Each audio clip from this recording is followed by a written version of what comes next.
지금 예년에 비해서 이게 사람이 좀 적은 게 아직 1차 발표가 안 나서 그렇죠? 그래서 지금 시점으로 봐서는 이제 뭐 설명을 안 할 수도 없는 거고. 그래서 여러분이 이제 뭐 한 지금 20명도 안 된 것 같진 않아. 한 2,000명 앉아 있다고 생각하고 열강을 해야 여러분에게 좀 돌아가는 게 있겠죠. 여러분이 저한테 많이 끄집어 내려면 여러분들 좀 반응을 잘 해주셔야겠죠. 거기도 좀 잘 끄덕거리고. 혹시 충청도 출신 별로? 충청도 출신? 제가 충청도 오래 살아서 그 충청도 사람인데 대전에서 열린음악회를 한다고 해서 갔더니 그 담당 PD가 나와가지고 아주 하소연을 하더라고요. 청주는 워낙 이 충청도는 양반의 고장이라서 반응을 안 한다고. 아무리 앞에서 이게 반응을 유도해도 이게 이제 충청도 양반이거든요. 근데 앞에 있는 사람으로서 참 그게 힘들어요. 뭘 주고 싶어도 주기가 힘들어요. 제가 나름대로 많이 좀 준비를 했는데 어쨌든 좀 도움이 되는 그런 시간이 됐으면 좋겠습니다.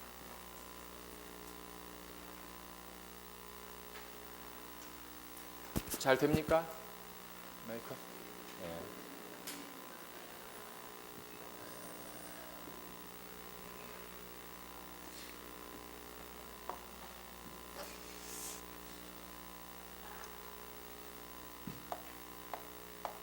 앞에 김정현 선생님은 2015라고 하셨더라고요.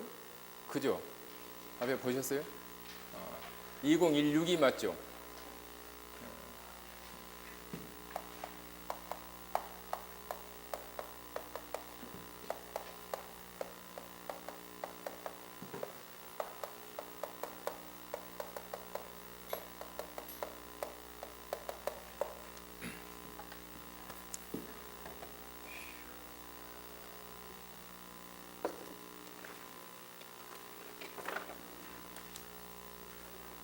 시작할까요?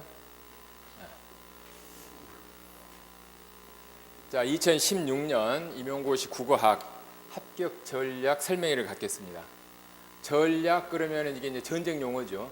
그래서 첫 번째로 제가 전쟁 용어를 한번 집어넣어봤습니다. 좀 잘 아시는 거죠. 지피지기, 백전백성. 뭐 이렇게 식상한 걸 가지고 시작을 하냐. 뭐 이렇게 생각할지 모르지만 저는 공부를 하는 데 있어서 굉장히 중요하다고 생각합니다. 상대방을 알고 적을 알고 나를 아는 거. 여러분도 지금 여기 오신 것은 적을 알기 위해서 오신 거죠. 임용고시가 어떻게 출제될 거냐. 자, 그런데 제가 1년 동안 하는 수업은 결국은 적을 아는 건데 그보다 더 중요한 것은 자기를 아는 거다 이거죠. 그래서 순서상 지피지기인데 자, 우리말에서 중요한 게 앞에 옵니까 뒤에 옵니까? 뒤에 오죠. 그러니까 결국 중요한 것은 기예요. 기. 나를 아는 거. 근데 나를 안다는 것은 상대방이 없으면은 나도 없어요. 그래서 이 두 가지가 같이 묶어가는 거예요. 그러니까 공부를 할 때 내가 지금까지 공부를 잘했어 이게 아니고 내가 임용고시를 잘했어 해야 합격하는 거예요. 다른 공부 다 잘했는데 임용만 안 되는 사람들 있죠. 학교에서 학점은 좋은데 임용만 봐면 안 돼. 그러면 더 열나죠. 제 분명히 학교 다닐 때는 찌질해가지고 나보다 학점 깔았는데 왜 임용은 나보다 먼저 되냐 이거죠. 그것은 그 사람이 임용에 적합했기 때문에 그런 거예요. 우리가 임용에 떨어진다고 해서 이게 실망할 거 없어요. 내가 거기에 잘 맞추지 못했기 때문에 그렇다라는 거죠. 근데 공부하는 방법을 학습법을 임용에 맞춰야 된다는 거예요. 그래서 내 공부법을 정리해 보는 게 중요하다. 나를 아는 게 내가 아는 게 더 많이 아는 걸까요? 다른 사람이 아는 게 더 많이 아는 걸까요? 내 얼굴을 여러분이 더 정확하게 알고 있을까요? 제가 더 정확하게 알고 있을까요? 무슨 소리야 그게. 당연히 당신 얼굴이면 당신이 더 잘 알지. 이렇게 생각하겠죠. 그러나 저는 제 얼굴을 다 몰라요. 왜냐하면 저는 거울을 볼 때 이 앞만 보거든. 이 앞만 봐요. 그런데 여러분들은 앞도 보고 옆도 보고 뒤도 보죠. 제가 제 녹화하는 것을 갖다가 저렇게 지금 하고 있는데 가끔 뒤돌아설 때 뒤통수를 보면 저기 내 뒤통수야? 내 뒤통수가 저렇게 못생겼나? 이런 생각을 할 때가 있어요. 저는 제 이 앞면만 알지 절대 저를 다 알 수가 없어요. 그런데 여러분들은 360도를 다 보기 때문에 다 알게 되는 거죠. 무슨 말이냐? 자기가 공부하는 것을 알려면은 항상 상대방의 입장에서 봐야 된다. 자기만 열심히 공부하면서 나는 잘하고 있어. 이러면은 그건 망하는 지름길이에요. 자기의 학습법을 알기 위해서 끊임없이 노력을 해야 돼요. 여러분들이 이제 뭐 수십 년 사셨지만 여러분에 대해서 다 안다고 말할 수 있어요? 여러분보다 내가 훨씬 더 오래 살았지만 나도 나를 몰라요.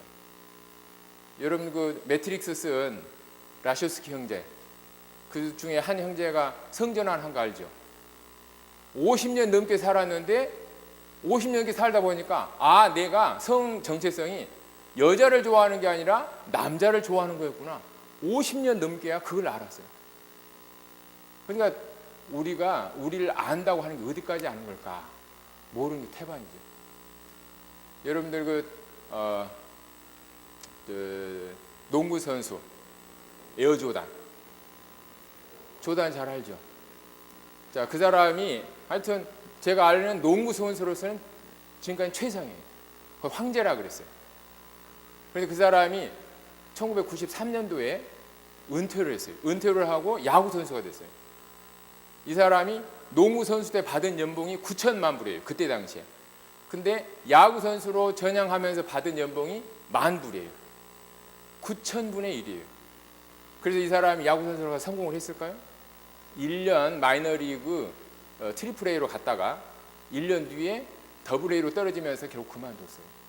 잘 그만두는 거죠. 왜냐? 그 사람은 농구 뿐만 아니라 운동을 다 잘하기는 해도 그 사람 농구를 제일 잘하게 만들어진 사람이에요. 그것을 놓쳤기 때문에 야구에서는 성공할 수 없었던 거죠. 자, 그러니까 나를 안다는 거, 이거 굉장히 중요한 거예요. 그리고 자신의 학습법을 늘 점검을 해야 돼요. 보니까 합격 전략해도 이런 거 이야기하는 분들이 별로 없더라고. 바로 그냥 기출 분석, 저도 그걸 할 거지만 따다닥 들어가는데 중요한 것은 적을 알기 전에 나를 알아야 된다, 이런 얘기. 그래서 내 학습법이 적절한가. 그래서 대개 이제 노량진에 오게 되면 스터디를 하죠. 그런데 스터디를 해서 성공하는 사람도 있어요. 그럼 그게 맞는 거예요.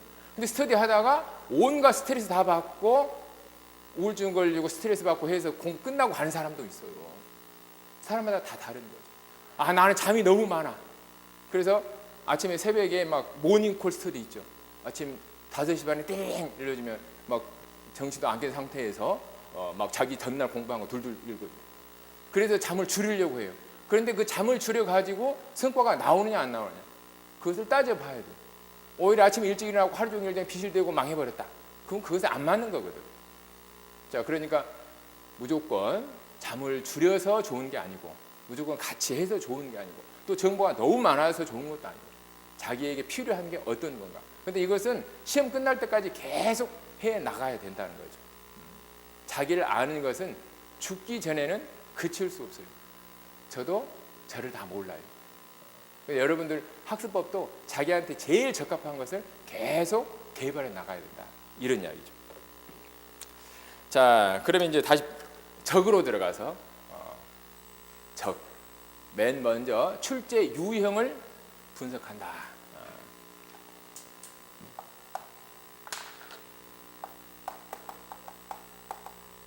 자, 출제의 유형. 그 다음에 세 번째가 출제 흐름. 묶어서 이렇게 보면 이 두 가지를 아는 게 굉장히 중요해요. 어떻게 나오느냐. 지금은 이제 기입형하고 서술형이 있죠. 그리고 논술이 있는데, 나는 개인적으로는 이 문제 출제하는 사람들이 이런 용어를 함부로 쓰면 안 된다고 생각을 해요. 논술 그러면 자기 주장이죠. 근데 이 시험에서 주장을 쓰는 그런 문제는 없어요. 여러분이 알고 있는 지식을 서술해 가는 거죠. 자, 출제자는 이렇게 생각하지만 나는 이렇게 생각해. 너 틀렸어. 이게 논술이에요. 근데 그런 문제 나올 수가 없는 거죠. 그러니까 이 논술은 결국은 서술형이에요. 서술형. 그래서 기입형과 서술형이다 이렇게 생각을 하면 돼요. 그래서 지금 나오는 유형은 기입은 항상 기역, 니은 이렇게 둘로 나오죠. 그래서 서술형 이건 아주 짧은 건데 대체적으로 제가 작성을 해보면은 한 300자에서 400자 정도예요. 너무 많이 쓰려고 하면 안 돼요. 답지를 쓸 때 내가 아는 게 나왔다. 우와 하고 다다닥 쓰다 보면은 뒤에 시간 부족하죠. 서술형을 쓸 때 남학생하고 여학생하고 극명하게 갈리는 점이 있어요. 남학생은 한 두어 줄 쓰면은 쓸 말이 없어. 여학생은 써도 결론이 안 나와. 이게 이제 그 여러분들 학교 다닐 때 중간고사나 기말고사 서술형으로 볼 때 그 차이죠. 보고서도 그래.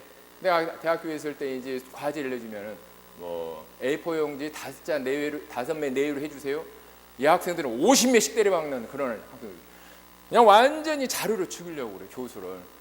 그래서 점수를 깎아야 되겠다 하지만은 또 이 마음이 약해가지고 오히려 플러스를 조금 더 주네. 그럼 여학생들은 이 선생은 이게 먹혀 해가지고 계속 양으로 때리는 거예요. 근데 서술형 문제에서 너무 이렇게 많이 쓰면 감점되어 그래요. 왜냐하면 쓰다 보면은 쓸데없는 이야기가 들어가 버리거든. 그래서 망하는 수가 있어요. 그래서 핵심만 딱 쓰는 거. 근데 남학생들은 핵심만 딱 쓴다고 쓰는데 그걸 연결을 잘 시키지를 못해. 핵심만 딱딱 하고 이게 줄거리가 딱 안 잡히면 또 감점 요인이 되죠. 그래서 300자, 400자 내에 핵심을 딱 집어넣는 훈련, 서술형은 그걸 해야 된다는 거죠. 그리고 논술형은 이게 다행인지 불행인지 모르겠어요. 국어학은. 지금 작년 올해 2번 이렇게 시험을 봤는데 국어학만 논술이 따로 나오는 게 없어. 항상 국어 교육에 곁들여가죠. 이번에도 논술형 국어 교육 문제에서 논술형 1번 문제의 3번째가 국어학 문제였어요. 혹시 국어학 잘 아는 사람들은 안 하는 사람들은 이게 교육학에 무슨 중의성 문제가 나오지? 그리고 교육학에 무슨 IC 분석이 나오지? 그 사람 떨어질 사람이에요. 그거 교육학 문제가 아니거든. 그건 국어학 문제예요. 그래서 아주 조금 작은 부분이 들어가요. 그래서 그것은 일반 서술형 문제보다도 약간 더 비중이 낮은 문제로 그렇게 보여요. 그 양이 그렇게 많지가 않거든.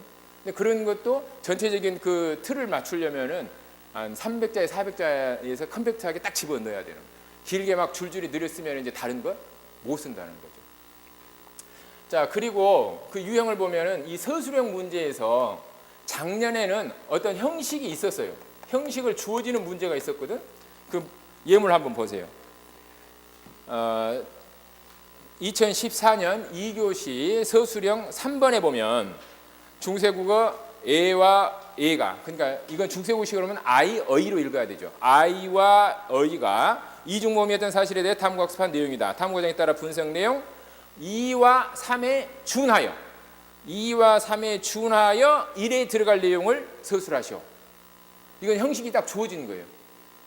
그래서 제가 작년에 모의고사 문제 출제할 때 이런 유형 출제 맞추려고 무지무지 고생했어요. 웬만한 것 이렇게 나올 수 있는 문제를 갖다가 다 실제 모의고사로 만들었거든. 하나도 안 나왔어.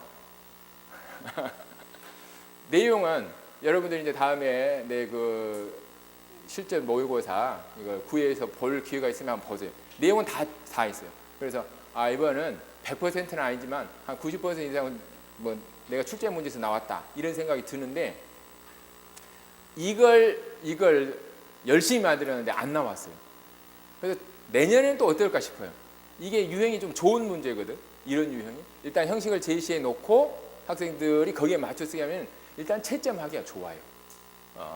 그래서 이런 유형의 문제가 앞으로 나올 거다 이런 생각은 드는데 어쨌든 이런 문제는 안 나왔어요. 조금 더 단순한 그런 서술형 문제가 나왔습니다. 자, 그래서 작년하고 올해 보면은 문제를 쭉 보면 전체적으로 못 풀겠다, 너무 어렵다 이런 문제는 하나도 없었어요. 전체적으로 쉬운데 들어가 보면은 쓰기에 그렇게 만만치 않은 문제가 꼭 한두 문제 있어요. 결국 당락은 거기서 결정되는 거예요. 그래서 참 인생이라는 게 운이 많이 작용한다. 뭐 이러죠.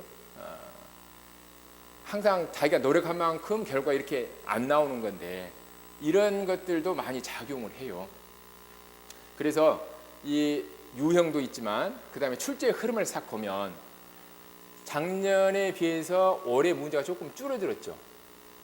줄어들었어요. 그래서 작년에는 그 옆에 출제 흐름 보면은 다 해서 9문제가 나왔어요. 그거 한번 보세요. 2014년도에 의문론 2문제, 그 다음에 현대국어 형태통사론에서 4문제, 의미론 1문제, 그 다음에 중세국어에서 의문론 하나, 형태통사론 하나. 근데 작년에 제가 2015학년도 합격 전략 설명회 이렇게 할 때 올해 중세국어에서 적게 나왔으니까 내년에 중세국어에서 분명히 많이 나올 거다 그랬는데 적어도 그건 맞췄죠. 작년에 중세국어가 좀 너무 적었어요. 터무니없이 적었어. 의문론 하나 나오고 그 다음에 통사가 나오는데 그것도 현대국어하고 섞어져서 나와버렸거든. 그러니까 이렇게 되면은 내년에는 중세국어에 좀 많이 나올 거다. 근데 올해 이제 흐름을 한번 보세요. 올해는 이제 문제가 줄어든 것도 있지만 의문론하고 형태통사론 보면은 의문론이 2문제 나왔는데 형태통사론이 2문제가 나왔어요. 그러니까 굉장히 작년에 비해서 줄어들었죠. 그리고 의미론이 안 나왔죠. 그러면은 올해는 좀 공부할 때 의미론 쪽에 조금 신경 써서 하면 좋겠다 이런 생각이 듭니다. 아무래도 이게 형평성을 맞추기 위해서 한번 많이 나오면 그 다음에 좀 적게 나오고 많이 나오고 이런 것들이 있으니까. 그 다음에 중세국어에서는 이제 형태통사론에서 3문제가 나오고 1문제가 현대국어가 겹쳐 나오는데 지금 객관식하고 주관식으로 객관식에서 주관식으로 변하면서 문제수가 많이 줄어들었죠. 많이 줄어드니까 이전에는 국어 4에서 그러니까 중세국어가 아닌 4문제가 조금 나올 때도 있었고 그 다음에 어문 규정이 나올 수도 있었고 사전도 나오고 막 이랬었는데 지금 문제수가 줄어드니까 그런 격가지 부분에서 나오기는 상당히 어려워요.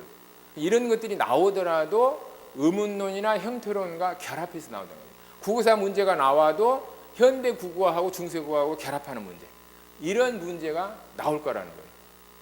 그러니까 막 국어사에서 깊숙하게 막 들어가가지고 막 하는 그런 문제들은 조금 그렇게 깊이 안 해도 되겠다 이런 생각이 듭니다.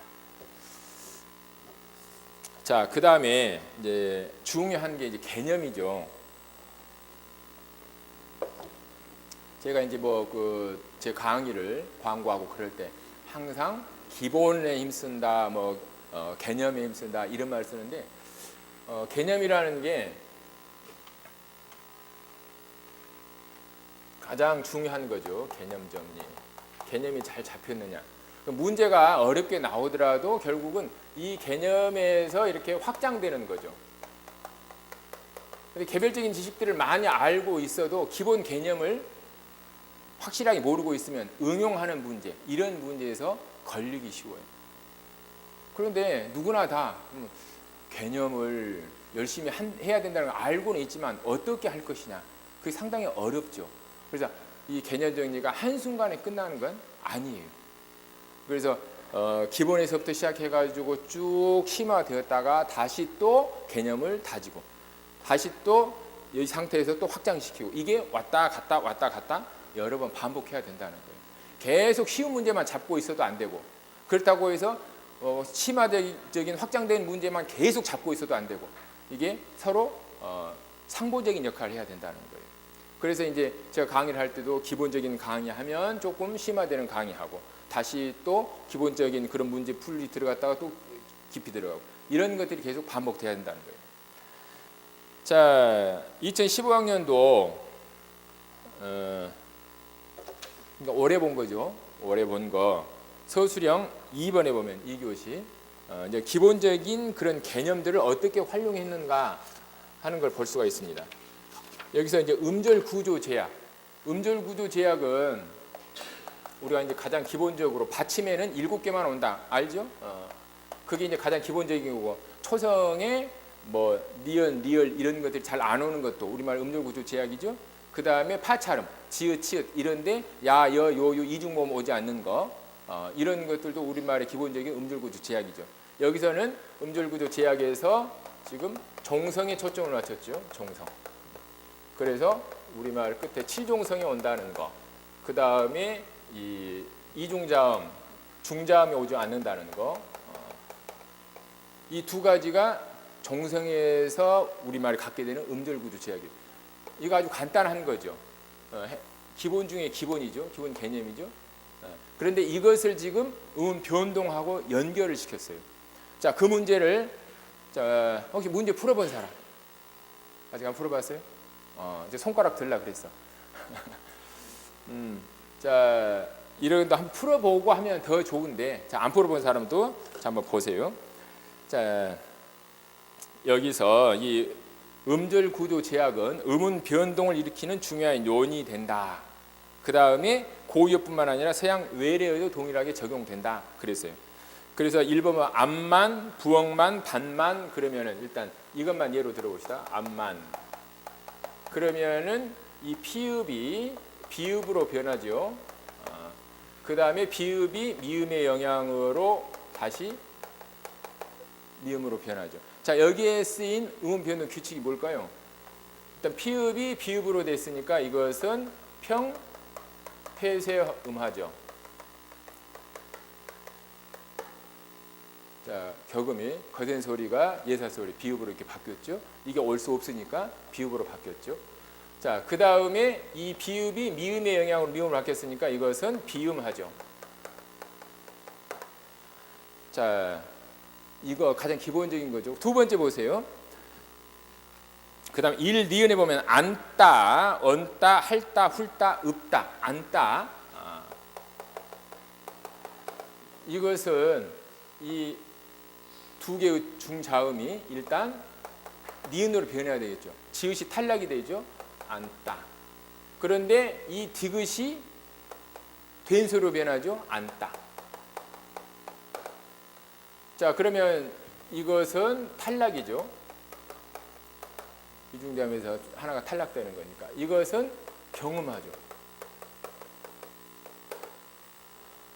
여기서 공통적인 음 변동을 찾아내라 그러는데 이것만 알고 있으면 안 나오죠, 답이. 자, 이것과 이것의 공통적인 게 뭘까요? 이것은 둘 다 합쳐서 교체로 들어가죠. 교체. 자, 이것은 평음이 된소로 됐으니까 이 경음하는 이것도 교체죠. 자, 왜 교체야? 대치지. 혹시 이런 사람 있어요? 자, 교체나 대치나 마찬가지죠. 그러니까 뭐 교체 그러든지 대치 그러든지 이게 바뀌는 거예요. 자, 그러니까 이것이 영향을 미치는 것은 만일 이게 이중자음이어서 탈락이 일어나지 않았다면은 꼭 된소리로 될 필요가 없죠. 이게 허그한다 이럴 때는 안 따지만 무엇을 안다 그랬을 때 안다가 아니고 안다죠. 그때는 경음화가 안 일어나죠. 이게 탈락이 됐으니까 이게 된소리화가 일어나는 거죠. 자, 그래서 7자음만 와야 된다는 이런 음절 구조 제약에 공통적으로 적용되는 음 변동은 교체다 이거죠. 가장 기본적인 사실이죠. 자, 그 다음에 두 번째 보면은 2번의 기역 니은에 공통적으로 작용하는 음절 구조 제약. 자, 목도 그러면은 이걸 지금 따로 해놓은 게, 자, 목도 그러면은 목도 됐다가 목도. 일단 두 개의 자음이 하나로 됐으니까 이중자음이 올 수 없는 그런 음절 구조 제약 때문에 이게 그렇게 된 거죠. 자, 그다음에 외래어도 그대로 적용된다 그랬는데 토스트를 토스트 이렇게 하는데, 자, 외국 사람들은 미국 사람들 이거 발음 어떻게 할까요? 내가 영어 선생님 될 것도 아닌데 뭘 알아서 뭐해. 저도 실은 정확하게 잘 발음 못 하겠어요. 외국 애들이 이렇게 어떻게 발음하는지 잘 모르겠어요. 그래도 아마 이렇게 할 거예요. 토스트. 토하고 시옷하고 티읕하고 같이 나오죠. 토스트. 토스트가 아니고 토스트 이렇게 나올 거예요. 그러니까 이 밑에 받침이 두 개가 이렇게 나와야 되는데 그것을 우리말 발음하기 어려우니까 각각 음절로 배당을 하는 거죠. 영어에서는 한 음절이 우리말에서는 세 음절이 되는 거예요. 램프 같은 경우도 램프죠. 램프 해야 되는데 두 개가 올 수 없으니까 이것이 램프 이렇게 되는 거죠. 그래서 이 받침에 두 개의 자음이 연달아서 올 수 없다라는 음절 구조 제약 때문에 그런 거죠. 자, 그래서 이것과 이것이 공통적인 거죠. 자, 그래서 가장 기본적인 변동이 작년에도 그대로 나왔어요. 작년에도 이런 변동 종류에서 공통적인 거 찾아내는 문제가 나왔는데 작년 문제를 풀면서 이번에 변동에서 공통적인 게 뭐냐 묻는 문제 나왔으니까 안 나올 거야. 만일 이렇게 생각하고 문제를 공부를 했다면 망했겠죠. 근데 그럴 사람 없죠. 변동 문제는 제 생각에는 어떻게 겹치든지 꼭 한 문제 정도는 나올 거다. 이런 생각이 듭니다. 자, 그래서 항상 이 국어학에서 가장 기본적이 되는 그러한 이론서들을 옆에 끼고 공부를 해야 돼요. 깊이 들어갔다가도 다시 나오고, 다 들어갔다가 다시 나오는 그런 과정을 계속해서 반복을 해야 됩니다. 그러면서 내가 알고 있는 것이 올바른가, 내가 공부하는 방법이 올바른가 늘 점검을 해야 돼요. 자, 그 다음에 다섯 번째 기본적인 개념을 이제 확대시키는 건데 세부적인 지식을 확장하고 활용할 수 있어야 된다. 자, 2교시 기평 6번 문제 보겠습니다. 지금 문제 수가 적으니까 항상 결합하는 문제가 나오는데 이 문제는 부사 문제하고 그 다음에 사동하고 이것을 겹쳐버렸어요. 사동하고 그 다음에 부정문하고 이것을 다 겹쳐버린 합쳐진 그런 문제인데 첫 번째 문제는 이제 다행히 동생은 집에 가지 않았다. 다행히 동생은 집에 가지 않았다.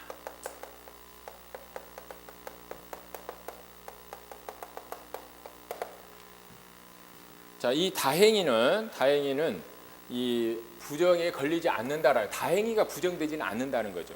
그런데 동생은 일찍 집에 가지 않았다. 동생은 일찍 집에 가지 않았다. 그러면은 이 일찍은 부정에 걸린다라는 거예요. 그 왜 그러냐? 일찍은 이 서술말 꾸미는 성분부사어죠. 성분부사. 그런데 다행히 그러면은 이건 양태부사죠. 심리 상태를 나타내는 것. 그러면은 이건 문장부사예요. 그러면은 우리가 이것을 양태부사라고 말할 수도 있고 문장부사라고도 말할 수 있어요. 자, 출제자가 요구하는 답은 뭘까요? 양태부사일까요? 문장부사일까요? 문장부사예요. 왜냐하면 일찍과 대비시켜 놓으면 일찍을 성분부사라고 한다면은 이것은 문장부사가 된다는 거죠. 자, 이것은 그래서 아주 기본적인 개념이죠. 우리가 문장부사를 나눌 때 성분부사, 문장부사 이렇게 나누고 문장부사는 양태부사, 접속부사 이렇게 나눈다. 기본이에요. 자, 그런데 이것을 이제 다시 또 이제 확장시켜서 두 번째 보면은 어머니가 아이에게 그 책을 못 읽게 했다. 어머니가 아이에게 그 책을 못 읽혔다. 자, 못이 어디에 어떻게 걸리느냐? 못 읽게 했다, 못 읽혔다. 이 문제가 못은 이 니은에서는 달리 무엇을 부족하고 있다. 기억에서 이 못은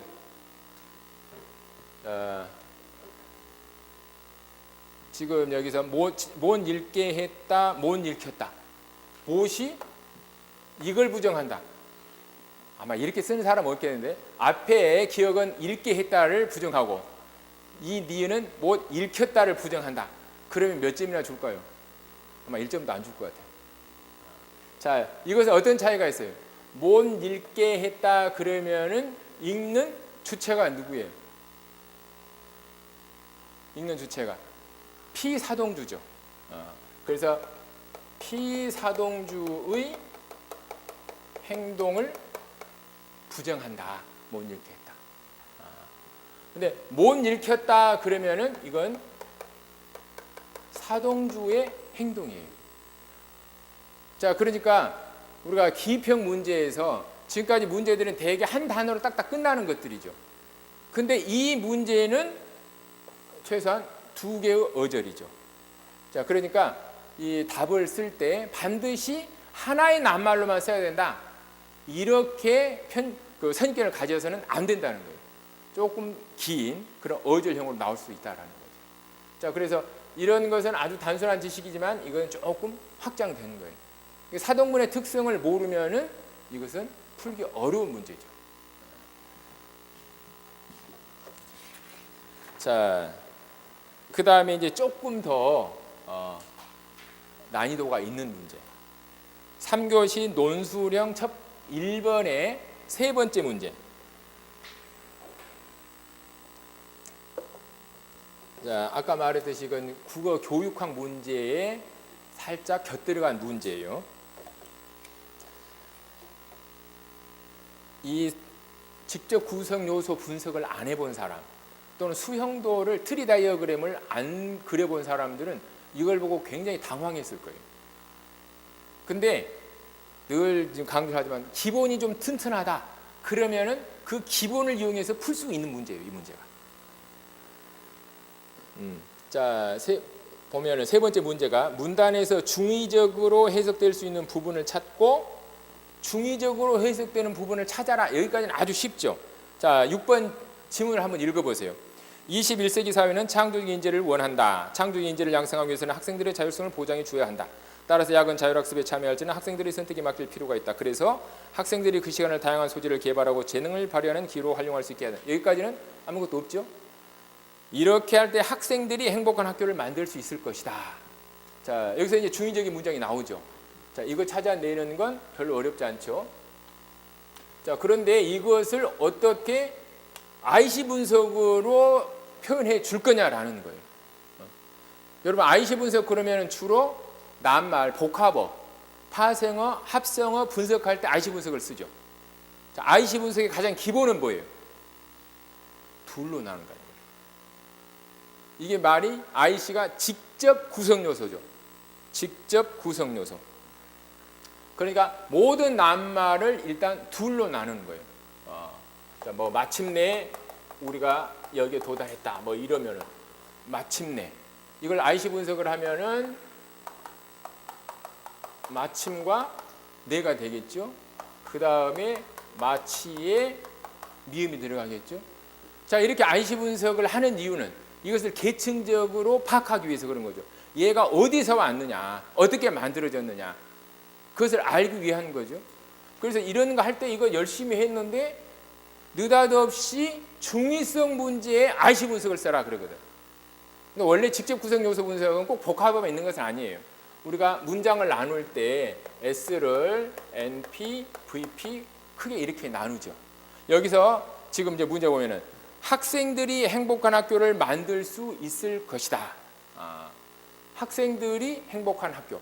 그래서 이 중의성은 학생들이 행복한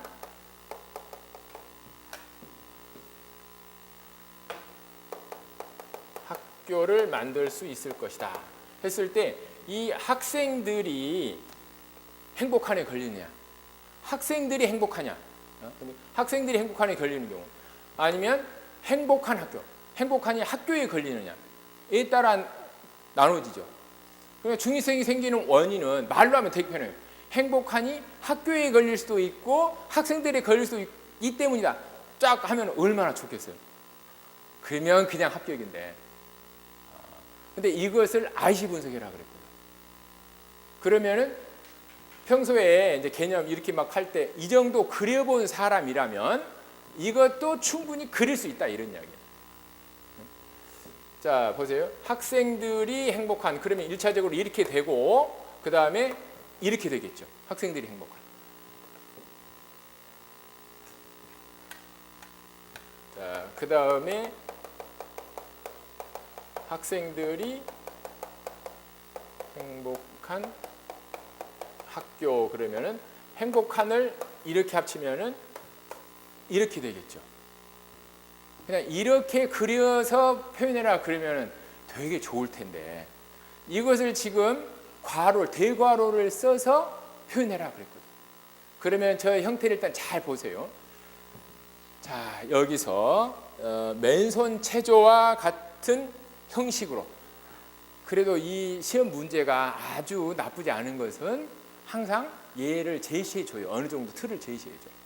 그러면 맨손 체조 그럼 맨손이 체조를 이렇게 꾸민다는 거죠. 이런 형식이죠. 그러면은 이 크게 보아서 체조 밑에 맨손이 있다는 거죠. 그래서 맨손이 일단 이렇게 만들어지고 그 다음에 이것이 체조를 꾸미는 거니까 이렇게 된다는 거죠. 이 형식을 그대로 써라. 뭐 아까 뭐 SMP 부역이 막 나가면은 이거 굉장히 복잡한 거예요. 옛날 변형 생성 문법이 한창 판을 칠 때는 모든 문법서에가 이게 그냥 나무가 그냥 줄줄줄줄 그려져서 이거 상당히 복잡한 거예요. 그래서 채점하는 사람들도 힘들고 정확하게 이걸 규격하기 힘들어요. 근데 이렇게 하면은 간단하죠. 이것만 만들면 되거든. 근데 잘 보세요. 학생들이 행복한. 그러면은 이것이 주어고 이것이 서술어죠. 그러면은 이걸 보면 학생들이 하고 이걸 하나로 그 다음에 행복한 이렇게 묶을 수가 있겠죠. 그 다음에 이걸 하나로 이렇게 묶어줘야겠죠. 그 다음에 학교. 그러면은 이런 식이 된다는 거죠. 자, 이렇게 그릴 수 있겠죠. 그러면 이것을 어떻게 그릴 수 있을까요? 행복한 학교. 이것은 주어 소재가 대등하게 이렇게 그릴 수 있지만 이것은 그렇게 그릴 수 없죠. 그러면은 일단 행복한이 빠져나오고 이것이 아까 맨손처럼 학교 이렇게 해야 되겠죠. 그 다음에 여기에 학생들이 들어가는 거예요.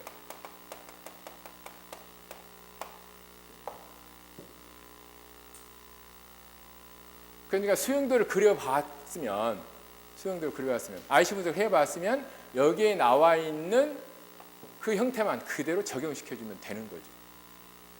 그런데 말은 이렇게 쉬운데 거기 가서 달달달달 떨리는데 언제 이렇게 멋지게 빠져나오냐고. 결국 중요한 게 뭐예요? 기본 공부할 때 기본, 개념 이런 것들이 확고하게 잡혀야 된다. 자, 그 다음 6번째 보면 이론과 예문을 연관지어라. 우리가 이 예문은 뭐 운동할 때 이론으로 알고 그것을 몸으로 하고 실기와 비슷한 거예요. 나는 축구를 잘해. 몸으로 해야 되죠. 머릿속으로. 앞에 수비가 달려들면 오른손으로 페인트 모션을 쳐가지고 오른발을 빵 쳐 넣으면 끝. 이렇게 말로 잘한다고 해서 축구 잘한다고 그러지 않죠. 그 아무 소용없죠. 예문에 어떻게 적용시킬 수 있느냐 이런 거예요. 자, 특히 중세국어는 많이 읽어야 돼요. 여기서 그런 읽기만 하면은 그냥 풀리는 문제죠. 물론 이것은 중세국어 형태론에서 많이 다루는 문제입니다. 롭하고 랍하고 답하고 차이가 뭐냐. 여기서 보배롭다, 슬기롭다, 새롭다 이런 게 있고 그 다음에 중세국어에서 수고랍다, 외랍다, 의랍다 그 다음에 시름답다, 의심답다, 이익답다. 첫 번째 문제가 이 롭하고 답하고 차이점을 설명해라 라는 겁니다.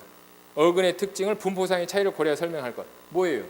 랍은 앞이 어근이 모음으로 끝날 때죠. 자, 그러니까 어근의 종류가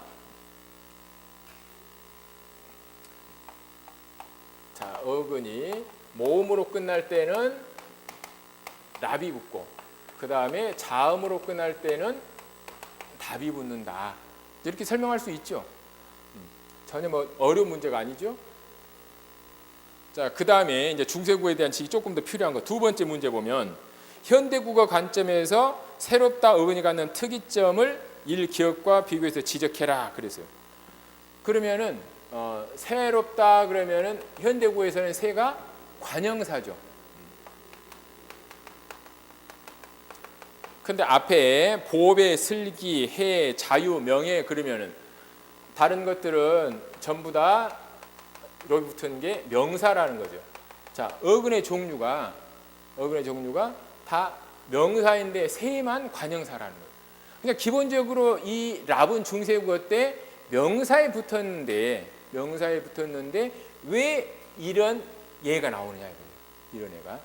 자, 그것을 이제 중세국어 자료를 보면 이 날에 새랄 맛보고 그랬을 때 새에 격조사 랄이 붙었죠. 그러면은 중세국어 때는 이 새가 관형사가 아니고 명사였다. 관형사로 쓰이고 명사로 쓰이고 그랬죠. 그래서 어쨌든 명사 역할을 했다라는 거예요. 새. 예를 얼마 새에 갈 때 옛날의 것을 옮겨서 새 것으로 갈새 이름이 잃어버리는 것이 새 것과 낡은 것과 어지러운 생각뿐이다. 자, 그랬을 때도 이 새, 예, 갈새, 새와 전부 다 조사가 붙었죠. 그러니까 이런 것은 전부 다 명사였다. 그래서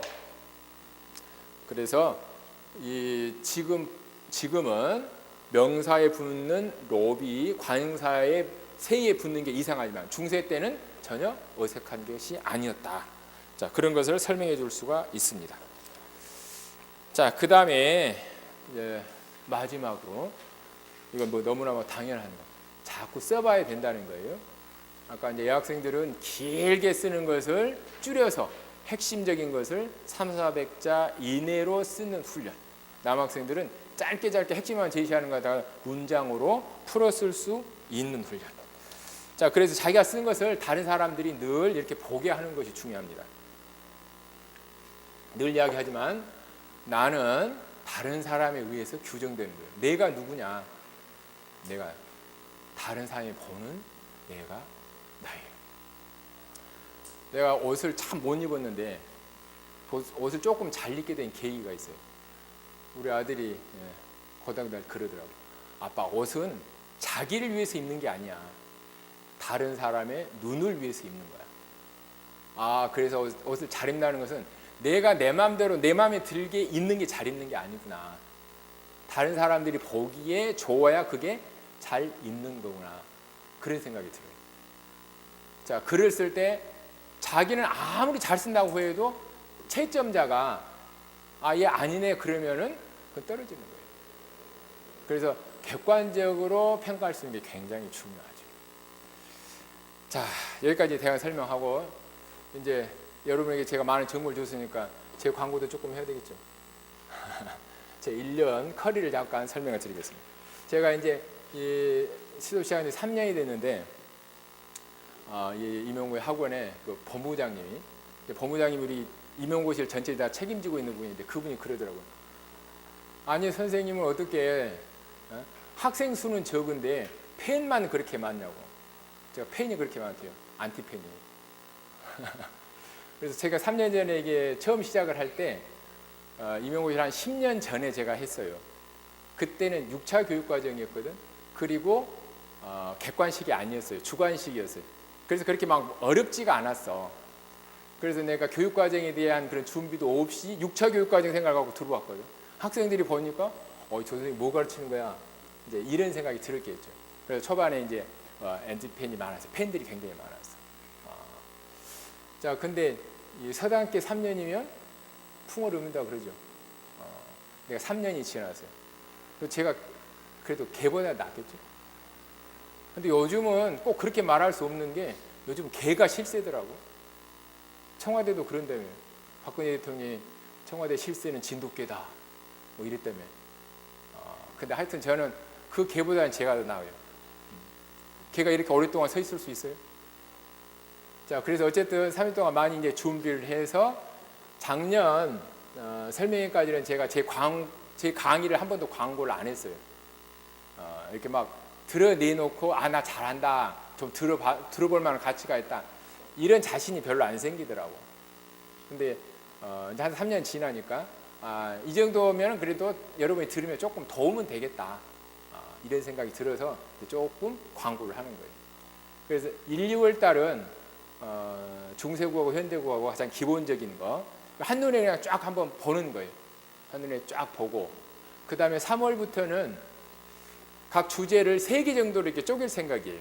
그래서 현대국어는 의문론 또 하고 규범하고 그 다음에 형태론, 의미론, 그 다음에 통사론 이렇게 해서 여러분들이 공부를 하다가 전체를 다 듣기에는 좀 부담스럽죠. 나는 의문론이 좀 약해. 그러면은 의문론을 한 4주 정도 집중적으로 쫙 듣고 뭐 끝내는 거. 나는 중세국어에서 형태론이 약해. 아까 시름 답다 할 때 그런 거 다 형태론에서 하는 거거든요. 그 부분이 좀 약해. 그러면 중세국어의 형태로만 한 4주 쫙 듣는 거. 그래서 제가 여러 가지를 다 고려했어요. 시간도 시간이고, 그다음에 비용도 한꺼번에 다 모아놓으면 많은데 4주로 좀 쪼개 놓으면은 여러분들 대학교까지 나오고 졸업하고 엄마한테 또 손 벌리기 너무 막 힘들죠. 그래서 그런 것까지 고려해서 아주 경제적이고도 효율적으로 할 수 있는 그런 방안을 제가 이제 마련해서 3월부터 6월까지는 그렇게 할 겁니다. 그러니까 현대국어를 3부분으로 또 중세국어를 3부분으로 나눠서 필요한 부분만 듣게 이렇게 하고 그 다음에 이제 이건 여러분들은 이제 이미 끝났으면 들을 필요 없는 건데 기출 문제 이것을 한번 다 정리하고 싶다 그러면 또 그 파트를 하나 만들고 그 다음에 나는 중세국어를 조금 더 깊이 하고 싶다 그런 분들을 위해서는 강독하는 거 이게 가장 중요한 거 뭐 용비어천가 그 다음에 월인 정강지곡 석고상조 중에서 중요한 것들 강독하는 거 이렇게 해서 여름 보내고 그 다음에 이제 9월 들어가면은 실전 문제를 근데 이번에 제가 한 80문제 정도 이렇게 했는데 80문제 정도 하니까 이번에 시험에 나오는 웬만한 문제는 다 걸리더라고요. 그래서 뒤에 가서 정리할 때는 한 그 정도 실제 문제를 풀어도 괜찮겠다. 근데 올해는 조금 거기에다가 한 20문제 더해서 한 100문제 정도로 해서 마지막 정리를 할까 그런 생각을 합니다. 그래서 그 흐름들을 가끔 여러분들이 보시고 이 강의는 나한테 좀 도움이 되겠다. 그러면은 와서 많이 들어서 이제는 좀 안티팬 말고 진짜 팬이 돼서 좀 들어줬으면 고맙겠습니다. 자, 여러분들 장시간 듣느라고 수고하셨습니다. 모두 다 잘 준비하셔서 다 합격하시기 바랍니다. 수고하셨습니다.